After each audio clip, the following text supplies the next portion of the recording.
nuestra bandera.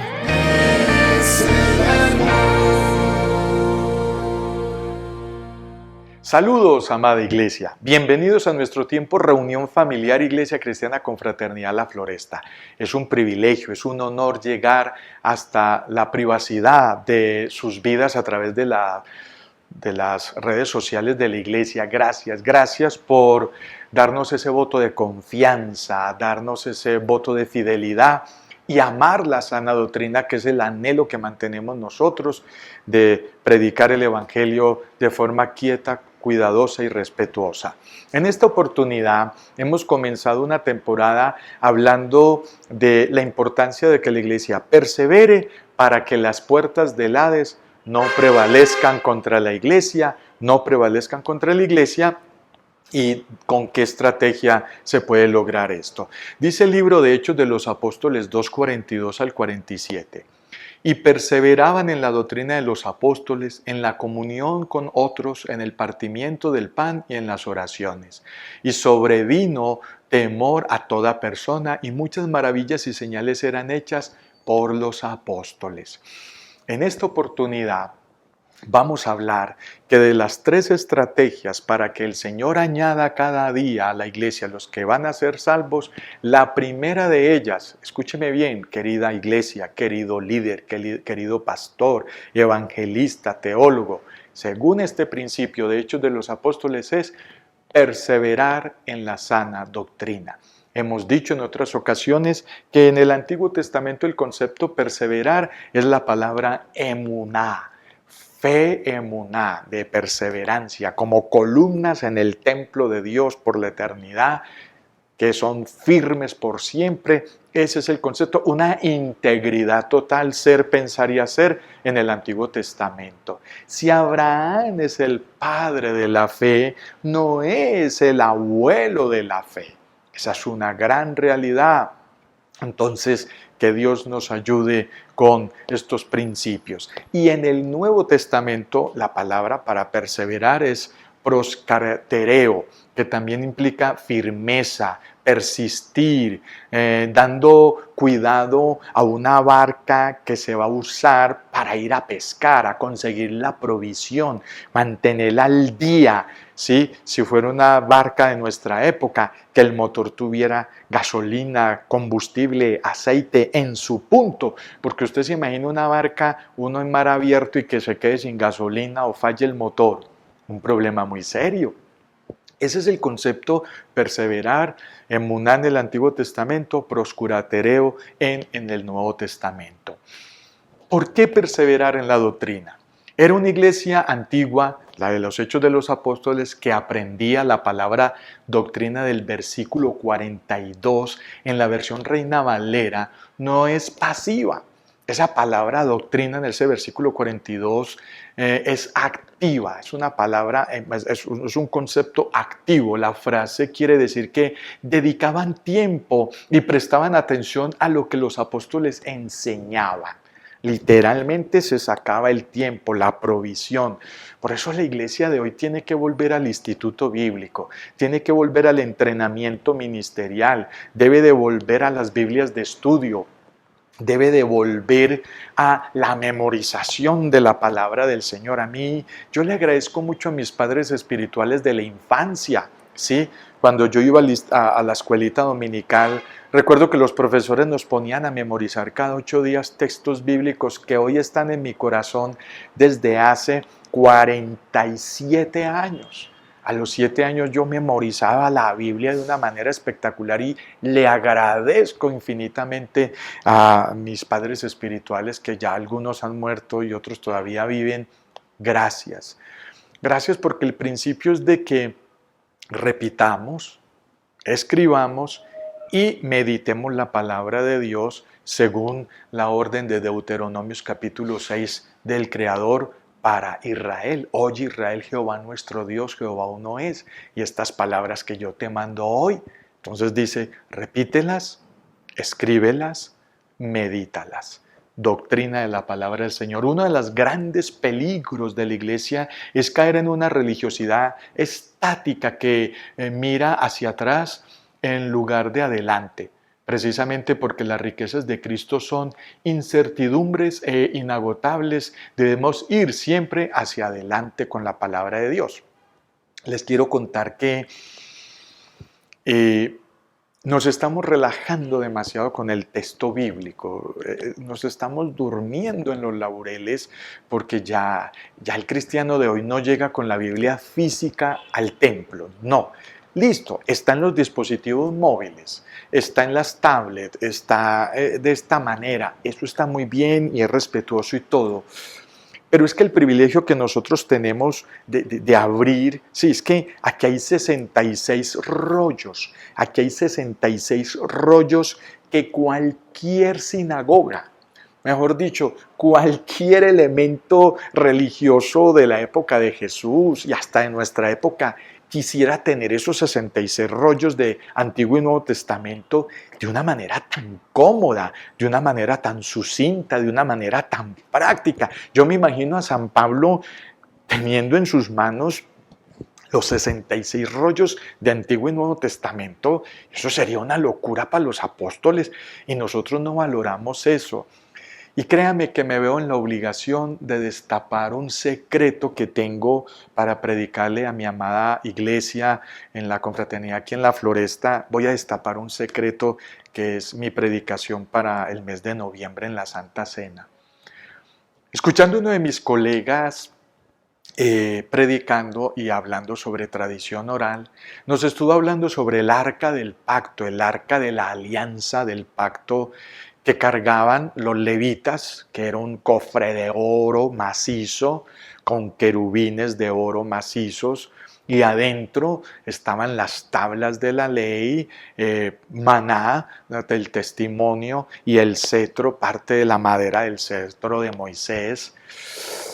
Y me he puesto a hacer un estudio sobre el tema, porque hay una pregunta que se hacen muchos arqueólogos, muchos países. Se preguntan, ¿dónde está el arca de la alianza? ¿Dónde está el arca del pacto que Moisés construyó y que se colocaba en el lugar santísimo del tabernáculo y que Salomón la utilizó y la colocó en el lugar santísimo del templo que él construyó?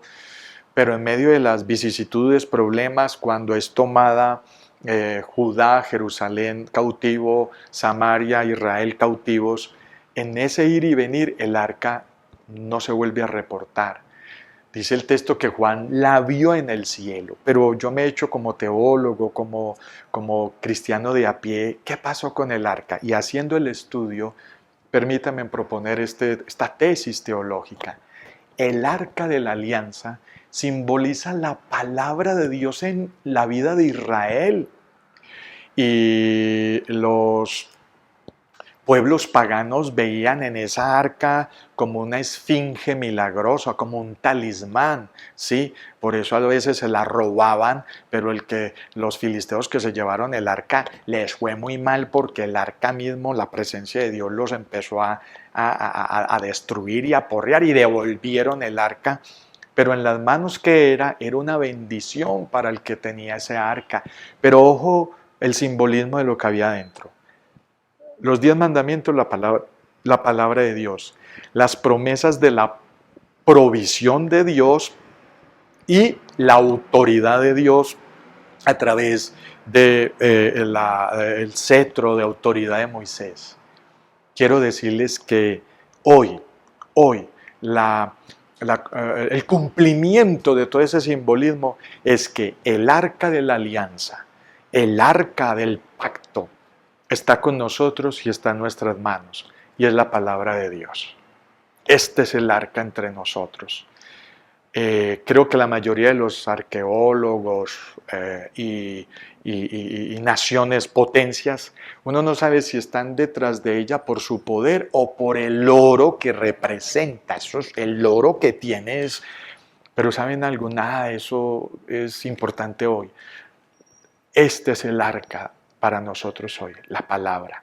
Este es el arca de la alianza. Y el primer domingo de noviembre de este año estaré compartiendo esta tesis más profundamente con la comunidad que dirijo. Pero cuando me di cuenta de eso, querida iglesia, yo no quiero soltar este libro. Yo no quiero soltar la sana doctrina de la palabra de Dios, sino que yo quiero mantenerla aquí en el corazón, aquí físicamente, oler las hojas, sentir en las manos el tacto de las hojas. Yo por eso le estoy suplicando a la feligresía, al liderazgo, a los pastores, volvamos al texto sagrado, valoremos, imaginémonos que este libro fuera oro puro en su peso. Creo que le daríamos más valor, pues sí es oro puro, porque el principio dice que hay en los Salmos que su palabra es como miel que destila el panal y como oro muy afinado, muy purificado. El contenido de la voluntad de Dios en este libro es mucho más que oro. Volvamos a él, querida congregación. El cristianismo o el cristiano se dirige como la luz de la aurora, hacia una plenitud que no se alcanza en esta vida. Proverbios 4:18. Debemos considerar que hemos perdido el día si no hemos aprendido en él nada nuevo, ni hemos profundizado en la sabiduría y en la gracia de Dios por su palabra. Por su palabra. La esencia del cristianismo es perseverar en la fe doctrinal de los apóstoles que a su vez guardaron la palabra de Dios desde Génesis hasta Apocalipsis. Esta perseverancia producía una comunión en unidad imposible de romper o violar, siendo el oficio y disfrute de la Santa Cena el clima de dicha perseverancia, creando un ambiente de maravillas y señales testificadas de Cristo. Porque cuando uno habla de perseverar en la doctrina de los apóstoles, oraciones intercesoras y misiones sociales, todo eso giraba alrededor de la cena del Señor. ¿Qué aprendemos de perseverar en la sana doctrina? Recordemos que en estos tiempos finales la sana doctrina está perseguida, está manipulada, está sesgada, está censurada, está pisoteada. Entonces, cuando aparece una iglesia que defiende sana doctrina, un ministro, un cristiano, un predicador, un pastor, maravilla de toda maravilla. Alumbramos, como decía ahorita lo que estaba leyendo, en medio de un mundo de oscuridad. El principio afirma que en los últimos tiempos lo que más sufrirá y sería perseguido sería la sana doctrina, vivida y enseñada por los apóstoles de Cristo. Entonces, si perseveramos en la doctrina de los apóstoles, estaremos haciendo repulsa y tensión directa a la serpiente antigua con sus malas intenciones para que las puertas del Hades no prevalezcan contra su iglesia. Por favor, querida congregación, perseveremos en la sana doctrina y entonces la iglesia seguirá adelante. No podemos continuar como siempre enseñando un evangelio emocionalista que solo edifica el corazón, dejando la razón a un lado, en un desierto intelectual, ya que en el pasado nos echaron el cuento que la mucha letra mata y que todo llegaba a nuestra mente por obra y gracia del Espíritu Santo. No. Pues la palabra de Dios está llena de letra y entonces por eso mata. No, hay que saberla interpretar, aplicar, vivir, testificar. Estas nuevas generaciones nos están exigiendo no como un asunto voluntario, sino como un imperativo exigente que debemos prepararnos para intelectualmente en la doctrina bíblica para poder dar razones de la fe cristiana y así hacer defensa de la fe, respeto y con altura bíblica. En el siglo pasado, yo soy del siglo pasado, nosotros los jóvenes éramos muy dóciles, a nosotros nos decían que Dios nos amaba y nosotros lo creíamos. Hoy, usted le dice lo mismo a un joven, Dios te ama, y el joven te dice, ¿cómo lo sabe? ¿Dónde lo supo? ¿Cómo lo aplico? ¿Dónde lo aprendo? ¿Cómo lo enseño? O sea, una cantidad de preguntas que uno queda, venga, despacio, pregúnteme despacio y le respondo despacio, porque están más preparados, tienen más acceso a mucho más conocimiento, entonces nos exigen preparación.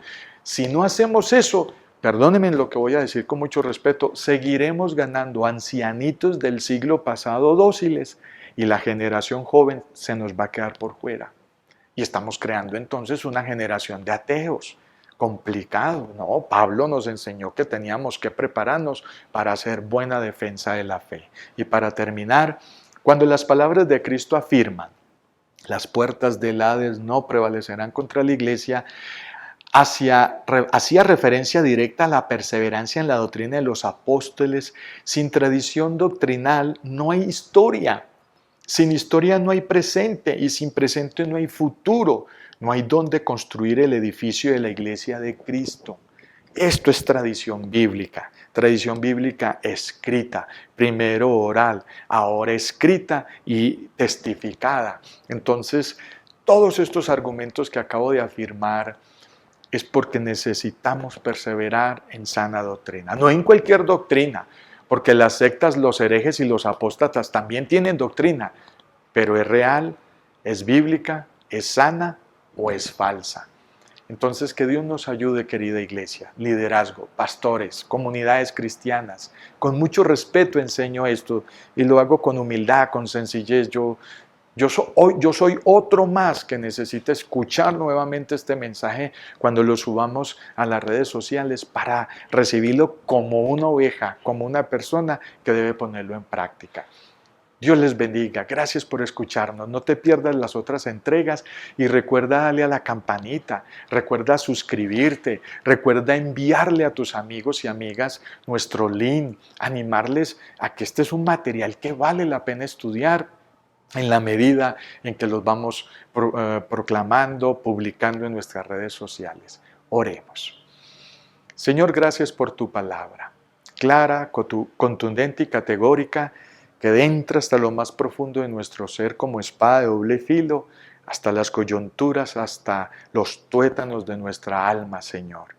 Ayúdanos como iglesia a discernir estos tiempos y a estudiar sana doctrina, a predicar sana doctrina, a enseñar sana doctrina y a testificar sana doctrina. Y el Señor añadirá cada día a los que van a ser salvos al templo. Quedamos en tu presencia pidiéndote que todos los que nos escuchan puedan tener la respuesta a sus peticiones, porque el Señor conceda las peticiones de su corazón. En el nombre de Jesús oramos. Amén y amén. Dios les bendiga. Gracias y hasta una próxima oportunidad.